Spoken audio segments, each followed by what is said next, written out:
আসসালামু আলাইকুম। আবার চলে আসলাম মা অটোমোবাইল থেকে। আমি রাসেল। করোনা প্রিমিয় গাড়ি নিয়ে। এটা কিন্তু বিক্রির গাড়ি না, এটা আমরা কাজ করেছি। এটা ক্লাসিক্যাল একটা মডিফিকেশন করেছি। এটা আজকে ডেলিভারি দিব। ভাই চিটাগং থেকে এটা দিয়ে গেছিল আমাদের কাছে কাজ করতে। 1 মাসের উপরে হয়ে গেছে, 1 মাসের বেশি লাগছে এই গাড়িটা কাজ করতে। উনি যেইভাবে চেয়েছে আমরা এইভাবে এই গাড়িটা একটা ডিজাইন করে দিয়েছি। উনি আমাকে ডিজাইন দিয়েছে, আমি ডিজাইন মতো করে দিয়েছি। তো ক্লাসিক্যাল এই করোনা প্রিমিয়টা আপনাদের কাছে কেমন লাগলো আপনারা কমেন্টে জানাবেন ইনশাল্লাহ। আমি ভাই হচ্ছে মূর্খ সুরক্ষ মানুষ, এত প্যাচ গোজ বুঝি না। কাজের ব্যাপারগুলি আপনারা আমার থেকে অনেক ভালো বুঝেন, আমিও তো বুঝি। আমি বুঝার পরে আপনারা বিচার করে দেবেন যে আমার কাজগুলি আসলে কেমন হয়। ক্লাসিক্যাল করার চেষ্টা করতেছি, আপনি ক্লাসিক্যাল চাইছে আমি করে দিছি।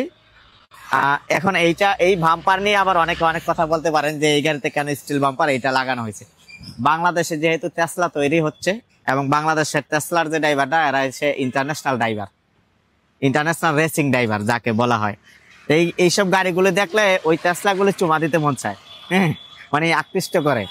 আইসা যখন তখন এই সমস্যা করতে পারে। এই কারণে এই গাড়ির মালিক এই বাম্পারটা উনি প্রোটেকশন হিসেবে লাগাইছে, অনেক টাকা খরচ করে। গাড়িটার শখের গাড়ি, অনেকের শখের গাড়ি থাকে, এই টেসলাগুলি আর কি বুঝে না যে শখের গাড়ি যে কি জিনিস, এই টেসলা তো বুঝে না, আইসা মাইরা দিবে। তো এই কারণে এই বাম্পারগুলো ইনস্টল করা হয়েছে গাড়িটাতে। এই হচ্ছে ঘটনা, আর কোনো কারণে বাম্পার ইনস্টল করা না। পুরো গাড়িটাই আমরা একটা ক্লাসিক্যাল লুক দিয়েছি। এই ধরনের কাজ আপনারা যারা করাতে চান আমাদের সাথে যোগাযোগ করবেন, ইনশাল্লাহ ক্লাসিক্যাল যত ডিজাইন আছে ইনশাল্লাহ করে দিতে পারবো।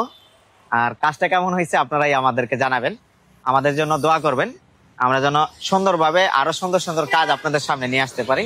তো আজকের মতো এই পর্যন্তই। ভালো লাগলে লাইক শেয়ার দিয়ে পাশে থাকবেন ইনশাল্লাহ। সবাইকে আবার আসসালামু আলাইকুম।